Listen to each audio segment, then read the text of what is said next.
Ahora vamos a seguir con Teresita.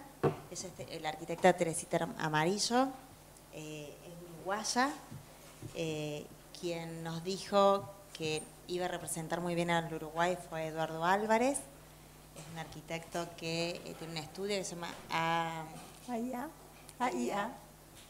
Bueno, Teresita trabaja para las normas UNIT y también trabaja con Eduardo Álvarez en su estudio. Sí.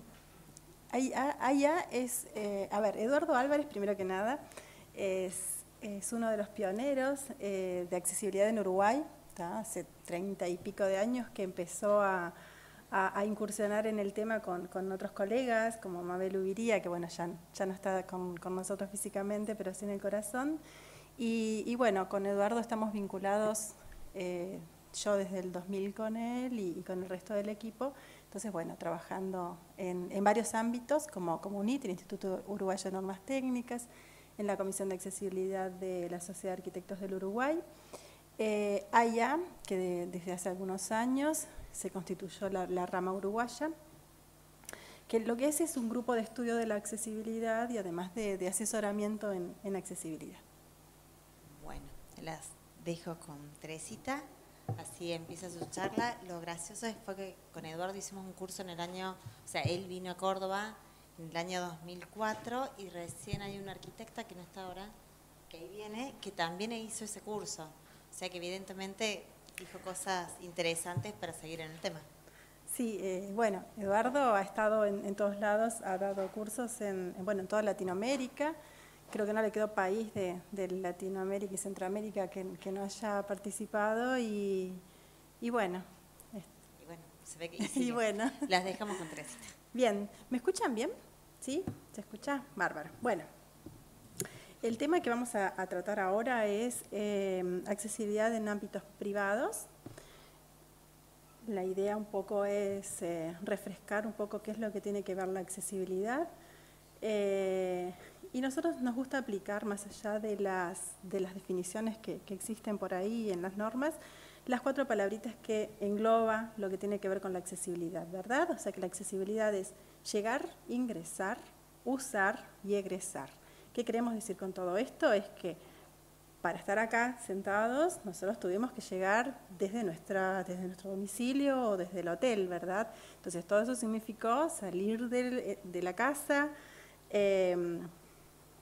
caminando o en vehículo, ¿verdad?, público o privado, llegar hasta aquí, luego ingresar al centro, ingresar al salón, usar, por ejemplo, el ir a tomar un café, el ir al baño, el ir a consultar alguna cosa o ver la muestra que está aquí en el salón de exposiciones, ¿verdad? Y bueno, y también no nos olvidemos de egresar. Acá estamos a nivel de planta baja, pero ¿qué pasa si estamos en un edificio en altura y pasa algún problema?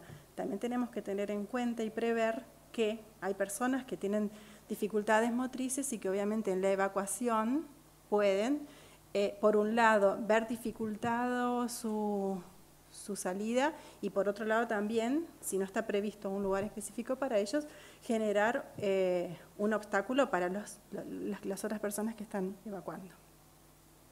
Bien, la accesibilidad en realidad engloba a todas las personas.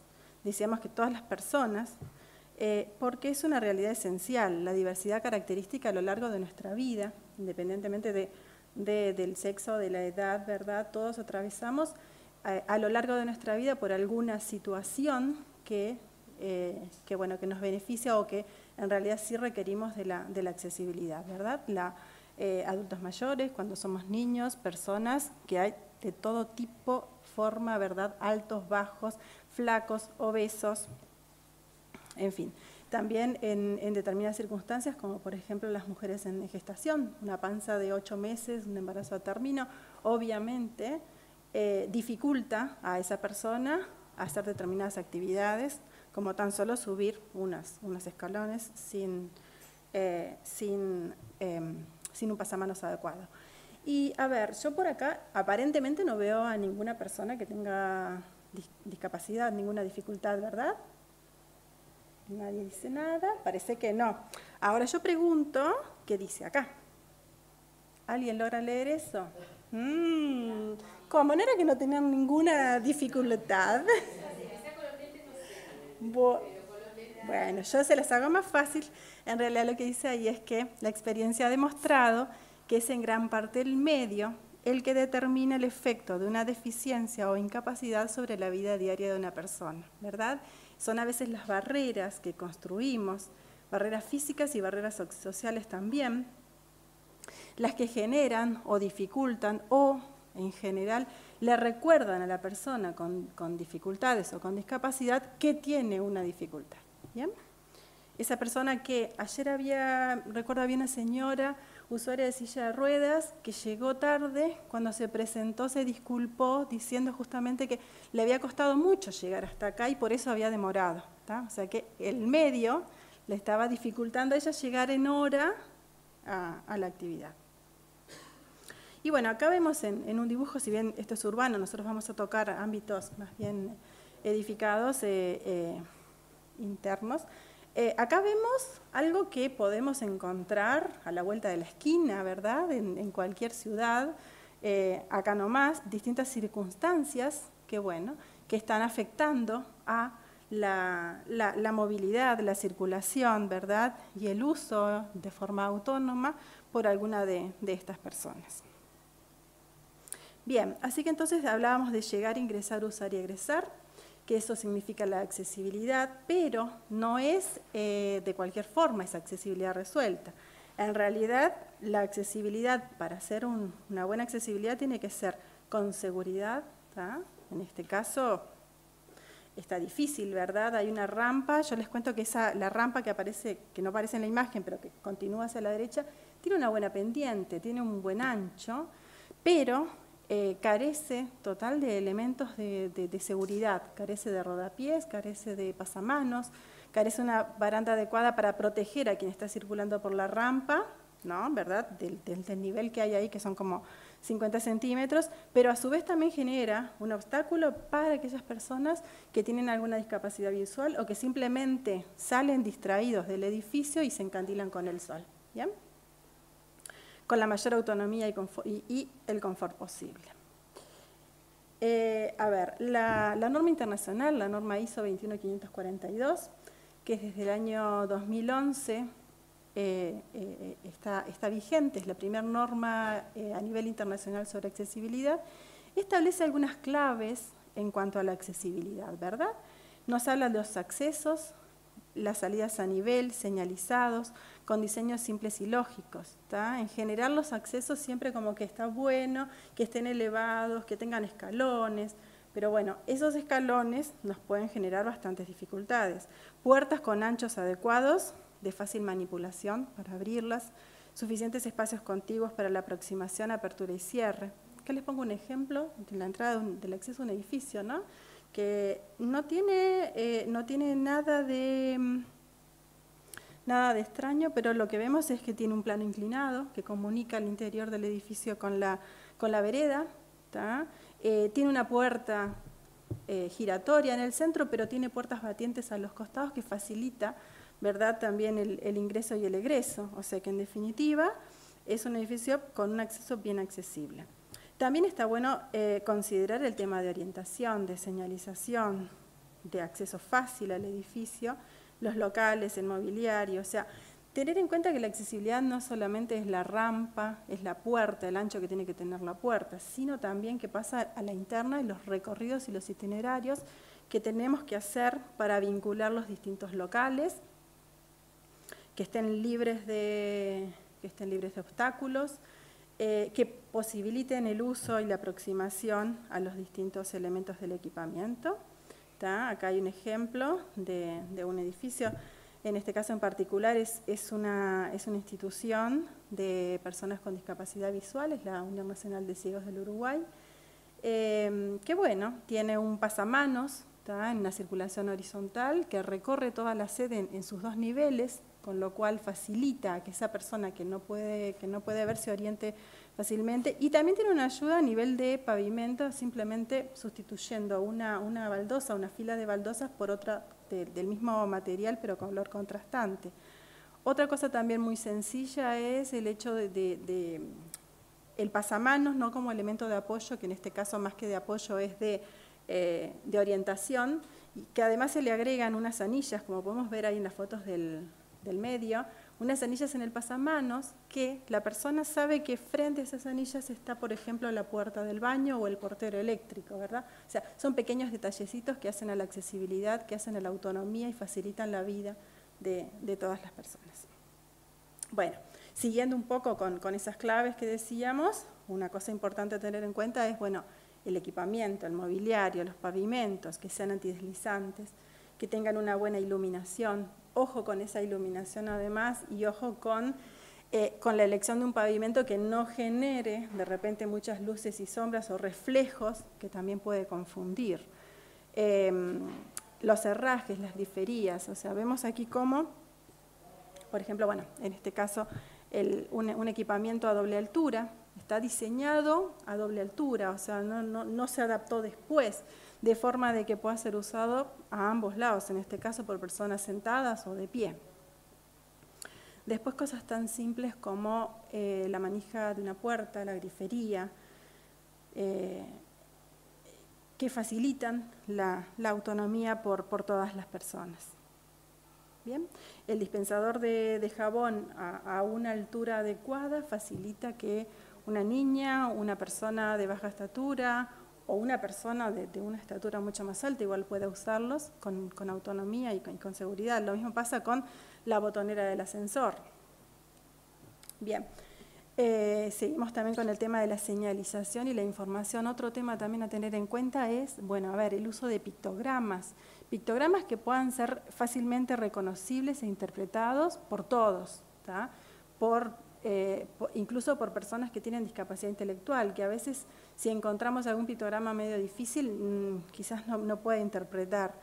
Está bueno también que esa señalización se dé en varias vías, ¿no? Que sea audible para aquellas personas que no pueden ver, que sea visual para aquellas personas que de repente tienen dificultades auditivas.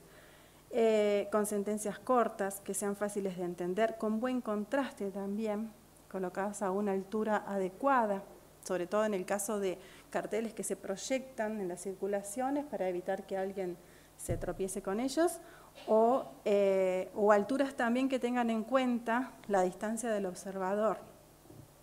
Y también que tengan en cuenta si esos carteles son táctiles, también que posibiliten el uso adecuado por todos. Y bueno, acá vemos a la derecha las imágenes de abajo, es un poco un área de rescates, no sé, al menos en Uruguay es un tema que se está incorporando recientemente, que es dentro de la zona de escaleras de evacuación, ¿verdad? Un área libre para que las personas que tienen problemas de movilidad puedan quedar ahí mientras el resto sigue evacuando a la espera de un rescate. Bien, otra cosa también importante es tener en cuenta que la accesibilidad es para todas las personas y que un baño accesible no necesariamente es para la persona con discapacidad, que no es para la persona usuaria de silla de ruedas. En general, hablamos mucho de repente de la persona usuaria de silla de ruedas porque es quizás la que requiere de más espacio o de más requisitos para hacer determinadas actividades como una transferencia, como la aproximación.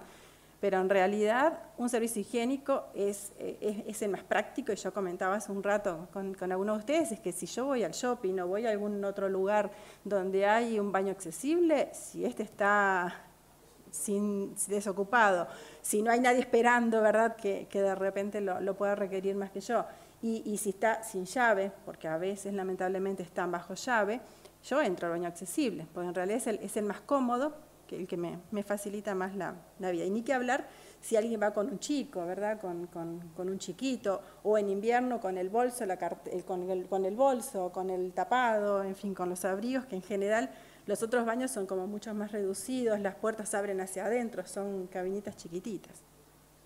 Bien. El entorno construido por el hombre debería dar respuesta a las necesidades de los seres humanos en su diversidad, en vez de pretenderse que sea el hombre el que se adapte a las exigencias de esa creación, ¿tá? Esto al principio resulta una imagen bastante risueña, pero en realidad muchas veces las personas con discapacidad son los que a diario, o las personas con dificultades son los que a diario se tienen que ir adaptando para poder llevar a cabo las actividades.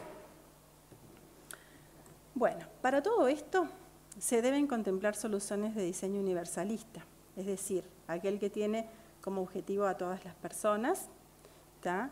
A veces es muy difícil, o quizás no lleguemos a lograr construir algo totalmente de diseño universal y que sea para todas las personas. Hay personas que tienen limitaciones y por lo cual muchas limitaciones que en realidad de repente es imposible que puedan usar ese espacio. De forma independiente, ¿verdad? Con autonomía, ¿tá? O sea que garantizando que todos puedan hacer uso de las instalaciones con la mayor autonomía posible. De forma igualitaria también, ¿tá? En tanto se tomen los recaudos necesarios para satisfacer las necesidades específicas de las personas. Bien. Esta foto de arriba es la Facultad de Arquitectura de la Universidad de la República de Uruguay, un edificio que durante muchos años tenía únicamente como acceso para las personas con discapacidad la plataforma elevadora, en la que vemos aquí a nuestra querida Mabel Ubiría, que era, como comentaba hoy, una de las pioneras en accesibilidad en Uruguay. Está una plataforma elevadora que se instaló, no sé, a fines de la década del 90, pero que muchas veces no funcionaba, ¿verdad? O era todo un lío para coordinar a alguien que iba a la facultad, coordinar con portería, ¿verdad? Para que pudiera subir. Digo, me tocó muchas veces ver a Mabel, ver a Diego, otro colega usuario de silla de ruedas, que los tuvieran que subir en andas por estos 18 escalones, un día de lluvia, ¿verdad? Escalones de mármol, sumamente riesgoso para ellos y para quienes los estaban ayudando. Bueno, pero por suerte, y desde hace, no sé, un par de años quizás un par de años, se construyó esta rampa, esta solución de diseño universalista, ¿verdad? Esta rampa no solo posibilita que Diego pueda acceder de forma autónoma a la facultad, sino también a un padre con su hijo en el cochecito o las bicicletas. Digo, muchos estudiantes van en bicicleta y bueno, de esta forma suben perfectamente por esa rampa. O sea que entonces acá vemos una solución de diseño universalista. Bueno, ¿qué pasa en Uruguay? En Uruguay tenemos 3.400.000 habitantes aproximadamente, del cual en el último censo arrojó que el 18% de las personas tienen alguna discapacidad permanente para ver, oír, caminar, aprender o entender. Creo que no estamos demasiado lejos de lo que pasa a nivel internacional, más o menos andan en el entorno del 15%, y lamentablemente ese porcentaje va en aumento cada vez más. En Uruguay una de las causas preocupantes y que aumenta día a día también este porcentaje son los accidentes de tránsito. O sea que estamos hablando de que aproximadamente 600.000 personas tienen alguna discapacidad permanente en Uruguay. Además, a esto le sumamos que la expectativa de vida cada vez es mayor, ¿verdad? A finales del siglo XIX la expectativa de vida era de cerca de 42 años, o sea que yo ya no estaba en este mundo. Si hubiera sido al finales del siglo XIX esto, hoy dicen que está en el entorno de los 80 años y obviamente con la edad aparecen también las dificultades motrices, de estabilidad, de visión, de auditiva, en fin, todo eso que va generando dificultades. Otro tema preocupante también en Uruguay, ¿no?, es la población cada vez más envejecida. En 50 años el porcentaje de personas mayores de 65 años se duplicó, ¿tá?, y ronda el 14%, que es bastante.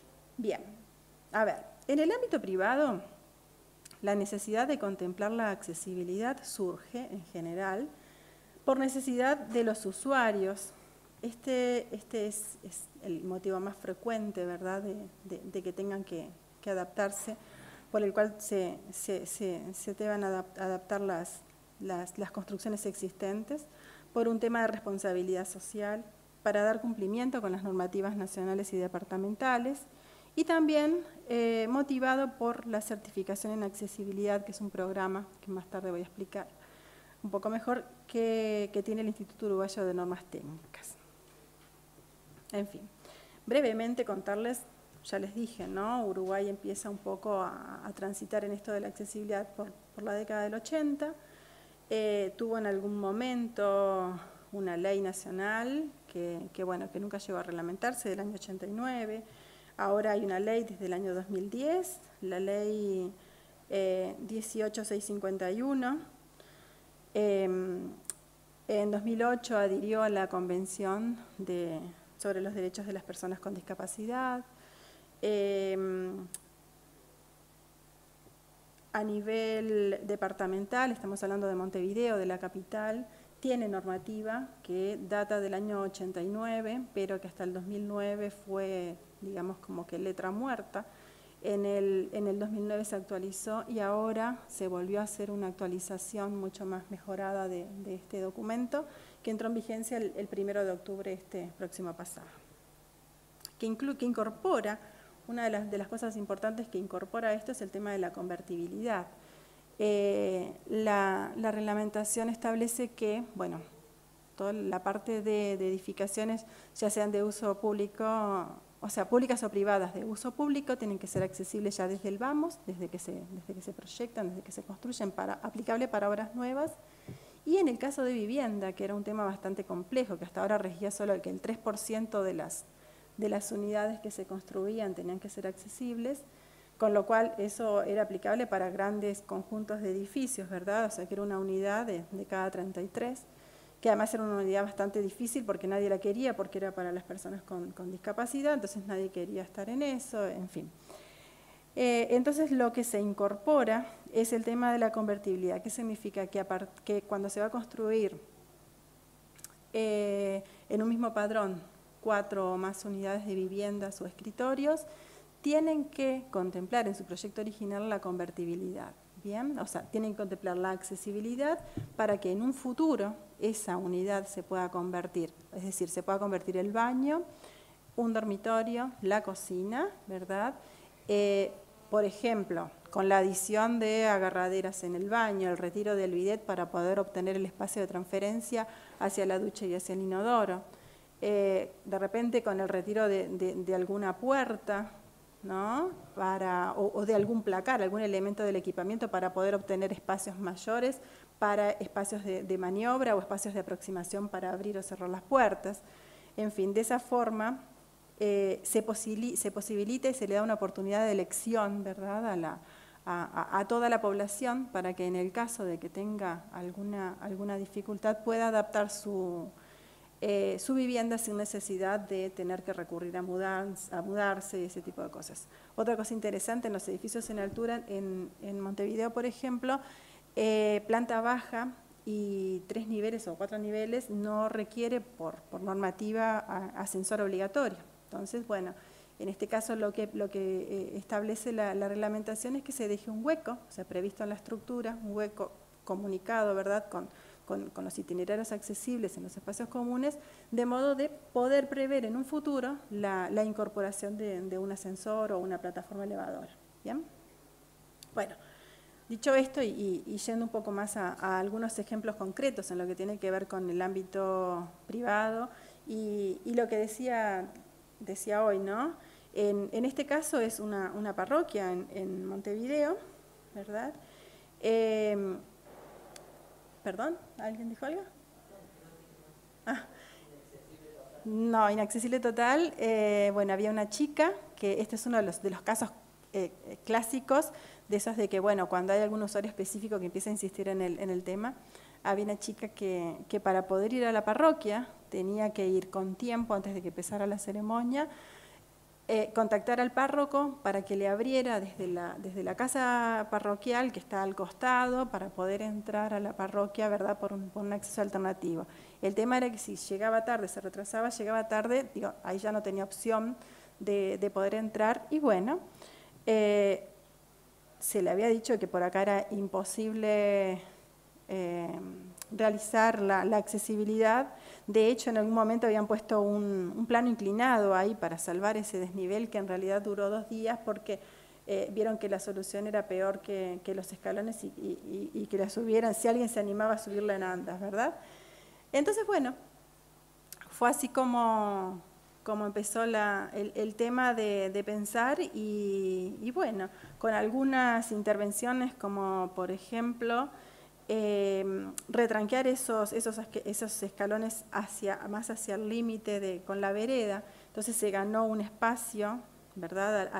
Cuando se abren las puertas del templo, ¿verdad? Se ganó un espacio también al mismo nivel.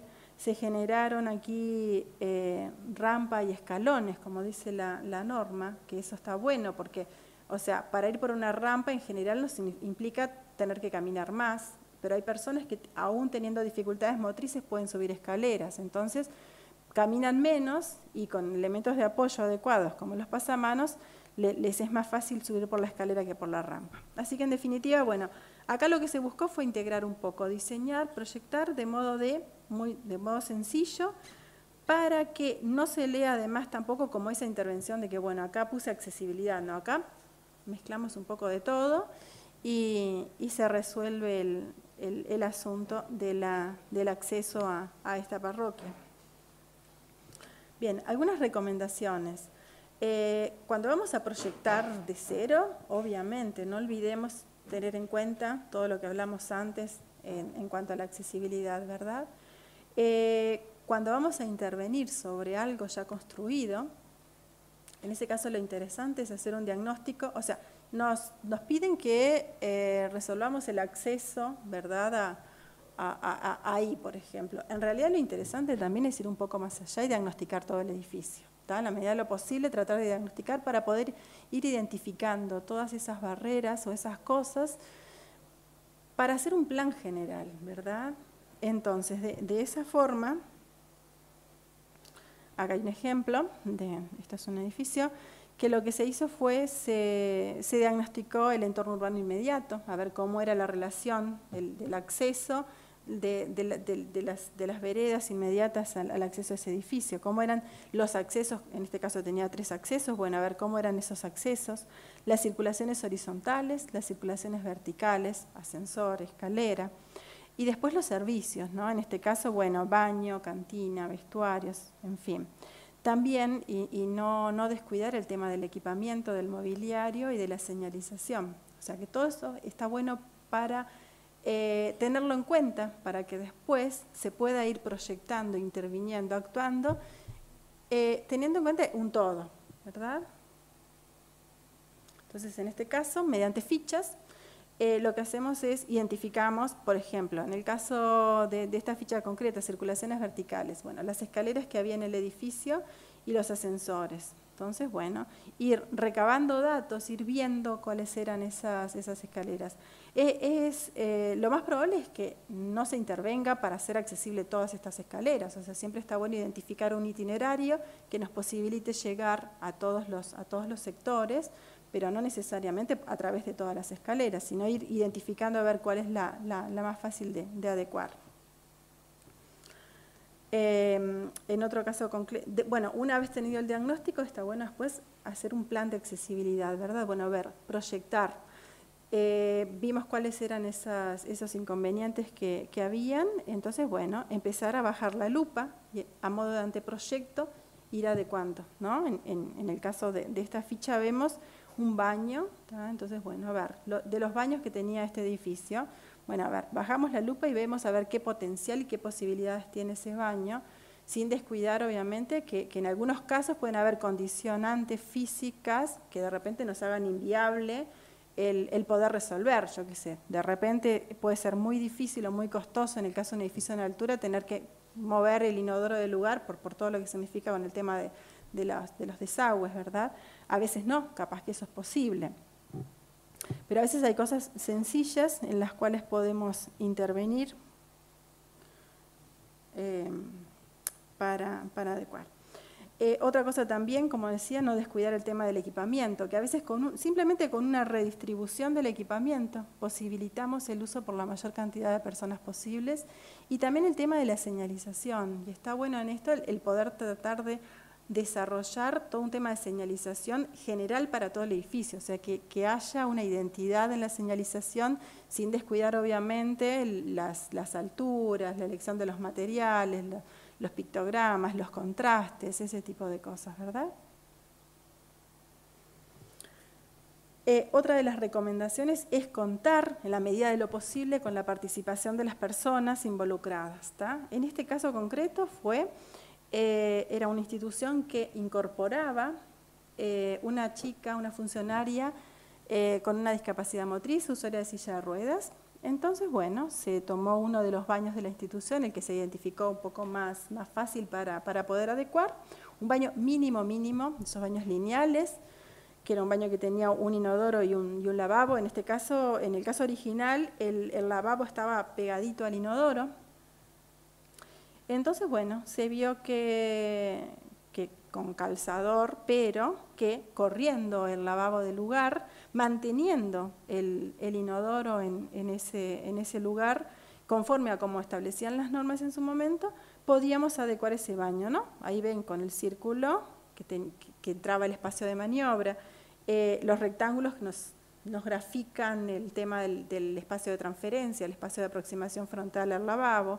En el caso de la puerta, que era una puerta angostita de 70 centímetros, bueno, se demolió, se decidió colocar una puerta corrediza, porque si bien la circulación a la que daba ese baño era amplia, capaz que era más cómodo que fuera una puerta corrediza para entorpecer lo menos posible mientras estaban ingresando o egresando de ese local con el resto de las personas que circulaban por ahí.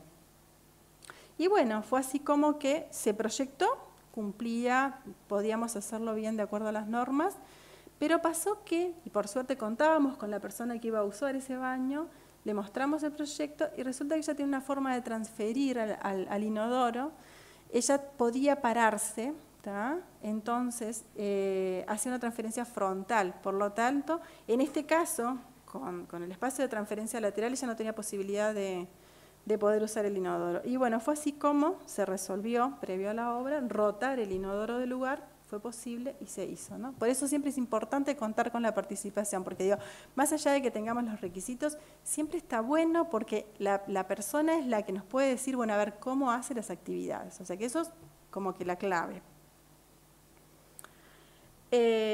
Después hay otro caso, esta fue la primera certificación en accesibilidad de un edificio en Uruguay, que más o menos ya comenté, son algunas imágenes parecidas de la Unión Nacional de Ciegos, y acá vemos con un detalle que no tiene ningún costo extra, como por ejemplo pintar los marcos de un color contrastante con la hoja de la puerta y la superficie.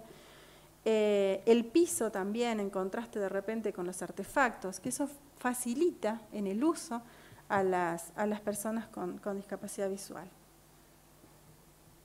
Bien, de esto de los pasamanos ya hablé. Recuerden la prolongación de los pasamanos, ¿verdad? Porque el pasamanos no solamente cumple la función de apoyo, sino también que ayuda a señalizar y también puede ser soporte de la señalización.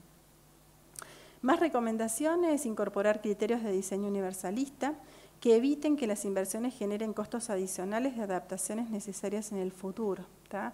Por ejemplo, es muy común, ¿no?, que cuando tengamos que hacer una adecuación, lo primero que nos consultan muchas veces en Uruguay es, bueno, ¿dónde compro, dónde consigo una plataforma elevadora? O sea, sin tener en cuenta primero a ver si puedo resolver con otra situación, con otra solución, ¿verdad?, ese acceso. En este caso es un edificio que cuenta con dos entradas, como que la más fácil de resolver en una primera instancia pintaba ser esta, que se demolía parte de un sector de los 4 escalones que habían ahí, se colocaba una plataforma elevadora y con eso se resolvía el tema. En realidad esto iba a ser una solución que iba a tener un alto costo inicial, porque las plataformas son bastante costosas, que después iban a requerir de un mantenimiento periódico y de la voluntad, además, cada vez que iba alguien, bueno, para poder accionar esa plataforma. Y bueno, quizás una solución más costosa, y sí, lo fue más costosa al principio, fue el pensar en la adecuación del otro acceso, el que vemos acá arriba, ¿no? Con unos ladrillos de vidrio. Después de esa puerta negrita de vidrio habían 3 o 4 escalones. Entonces, en ese caso, se resolvió modificar ese acceso y vemos que mantuvimos parte de los escalones y se le incorporó una rampa, ¿verdad? De esa forma, de modo de, bueno, garantizar el acceso por la mayor cantidad de usuarios posibles. Bien, ¿cómo hacemos todo eso? ¿En base a qué? Bueno, ustedes tendrán sus normas aquí. Nosotros en Uruguay, por ejemplo, tenemos las normas UNIT, que son normas que como tal son de aplicación voluntaria, pero cuando son declaradas de obligatorio cumplimiento, como en el caso de una reglamentación o una ley, ya ahí rige como obligatoriedad la aplicación de esos requisitos. Una cosa también importante, y esto vale para todas las normas, que a veces las normas no son recetas mágicas y no con solo leer la norma, por más tediosa que sea, ya podemos resolver el tema, ¿no? También hay que aplicar el sentido común, sobre todo cuando estamos haciendo adecuaciones. En el caso de Uruguay, las normas UNIT, como toda norma, tiene costo, sin embargo, y desde la política de responsabilidad social y del compromiso que tiene UNIT con el tema de la accesibilidad, son desde hace algunos años normas gratuitas y de hecho están disponibles en la web de UNIT y bueno, todos pueden acceder a estas normas. Bien, otro de los programas que tiene UNIT desde el año 2005, como decía hoy, es el programa de certificación en accesibilidad, con el cual para verificar el cumplimiento y la aplicación de las normas y para motivar a que las instituciones puedan adecuar las instalaciones, esto aplica para el transporte urbano también y para las edificaciones, UNIT otorga un reconocimiento que no tiene costo, que es a nivel nacional, el cual se gestiona, bueno, la institución solicita mediante un formulario, se hacen una auditoría, ahí se ve si cumple si tiene todas las conformidades necesarias. En el caso de que no, bueno, se hacen observaciones, la institución levantará esas observaciones y bueno, una vez terminado el tema se le otorga este certificado. Bueno, medio como para ir terminando.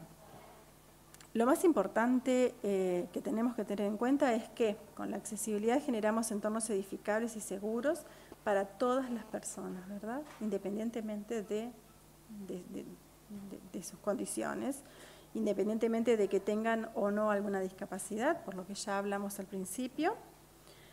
Y otra cosa también a tener en cuenta es que la verdadera accesibilidad es la que no se percibe, ¿tá? Y más allá de que pueda tener en este caso esta construcción alguna cosa a mejorar, ¿verdad? Pero bueno, acá vemos un diseño, ¿verdad?, que se integra con el paisaje y no se lee como ese detalle de que, bueno, acá está la rampa, entonces esto es accesible. O sea, hay que tener en cuenta que la verdadera accesibilidad es la que no se percibe. Bien, así que bueno, preguntas, comentarios. Qué silencio. No sé. O se quedaron todos dormidos. Bueno. Bien.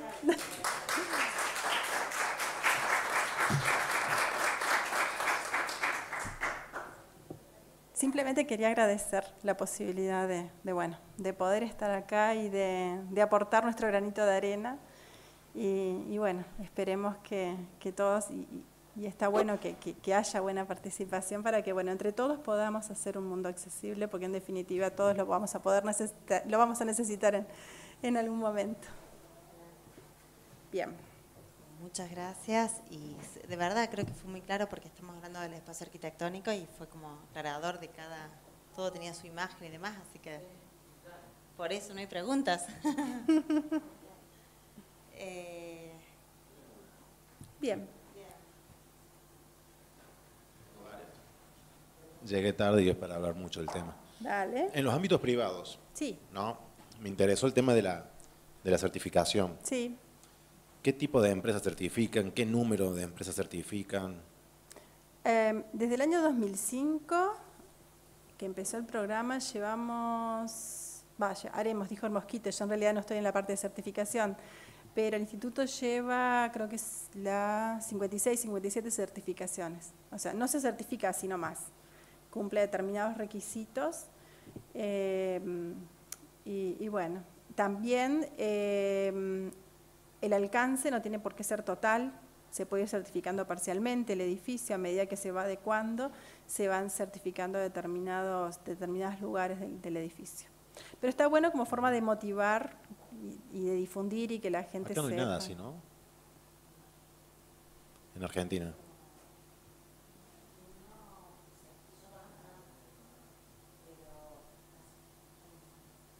Nosotros hace un par de años, justamente a Eduardo le consultamos porque hay una ISO de accesibilidad que se está tratando, que Eduardo era parte.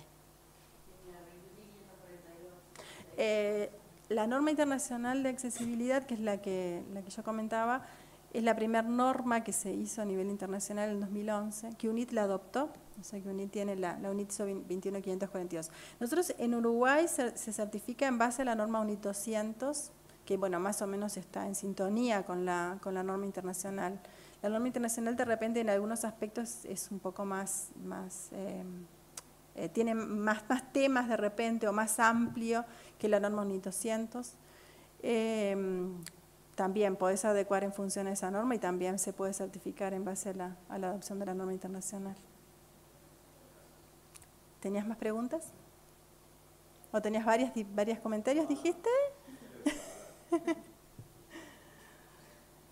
Bien.